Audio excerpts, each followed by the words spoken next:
and welcome back to another video for Final Fantasy XIV Housing with me, Meoni, this time continuing our look of items added in patch 5.5. You'll remember recently we looked at the large and the small forges walls, if you remember correctly. If you want to go and watch those videos, you will find them on the channel.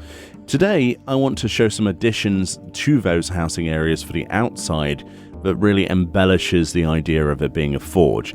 So they added 3 new items to the game.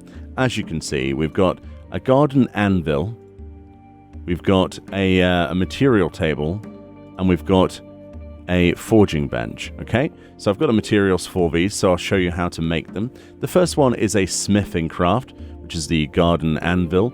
This is a recommended craftsmanship of 1866 and uses 8 dwarven mithril ingots and 8 high steel ingots to actually make this item. And it says, best place outdoors as it tends to leave rather an undesirable impression on all but the most durable of floors.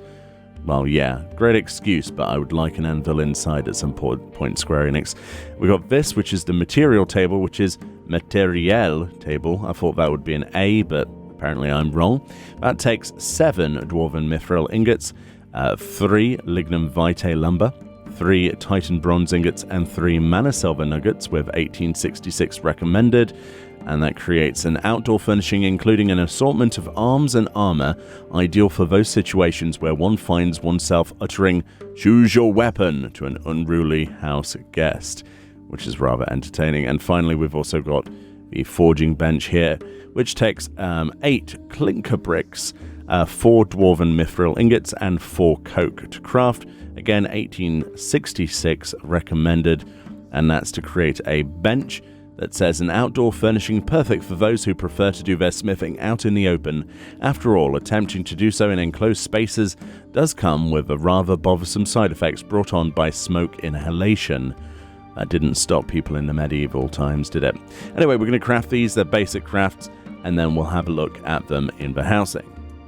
And then a few minutes later, after I figured out that one of them was actually rather challenging because it's a level 80 craft for the forging bench, and I only had level 5 or something. What was I, level 75?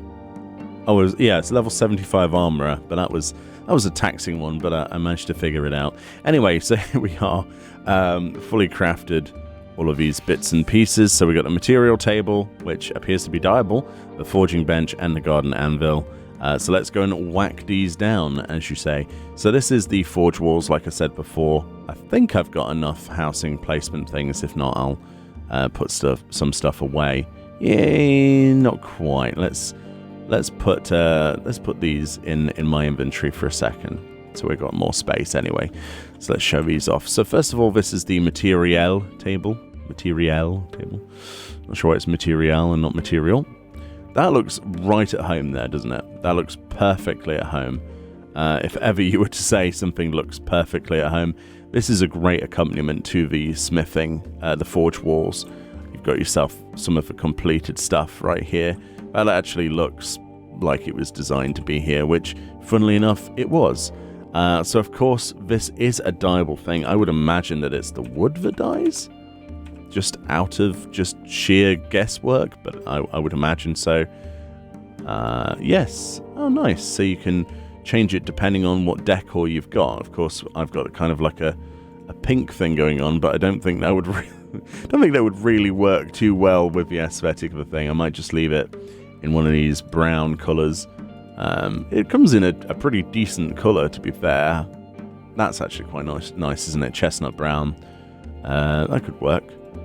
And of course you've got black as well. Ooh, I do like the black, the soot black.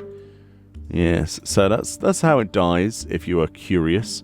It's the wood grain itself. I quite like the default wood though. That's quite nice. It's almost like chestnut wood on its own, isn't it? Yeah, nice. I quite like that item. So the next item to accompany that is the forging bench. So this is what this looks like. It's absolutely enormous. I didn't think it was this big. That's what we're putting up with here. So at the minute we've got water at the end then for quenching a blade, and we've got a big forge. So maybe, yeah, this looks pretty good. I've noticed that it's got a different set of tiles than the forge walls, so different sort of stonework. So it doesn't perfectly suit this, but it's got to perfectly suit other things in the game, hasn't it? It's a pretty hefty thing, as you can see. Maybe that looks a bit better. I don't know. Maybe. Let's put some snap to grid on. There we go. Perfect. I forgot to press the button, didn't I? Let's try that again.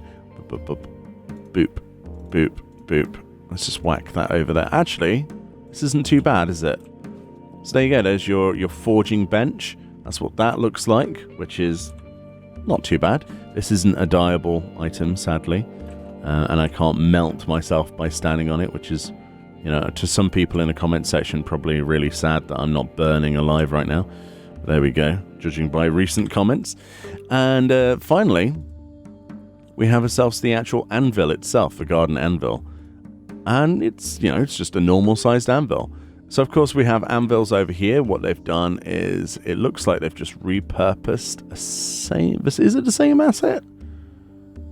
It's got slightly different stuff on it. For the most part, though, I mean, there's only so many ways you can do an anvil anyway, right?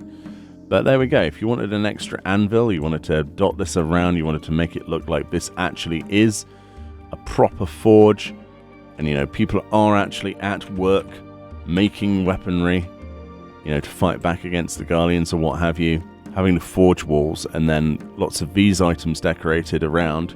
Bear in mind, all of this stuff comes with the forge walls, you know, all of these items that I'm walking next to here. And then you've got these little accompaniments as well. I think that's actually quite cool. It does look cool if we zoom out.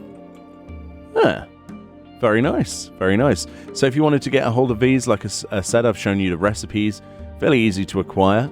Nothing's going to be a masterwork recipe or anything like that. The only item that is dyeable is the table, and the bench is sadly not dyeable. I would have loved to have changed the color of those walls, but it is what it is. Anyway, I'm going to go and forge myself another video. Enjoy the rest of your day, and I'll see you all next time. Bye-bye. See you later.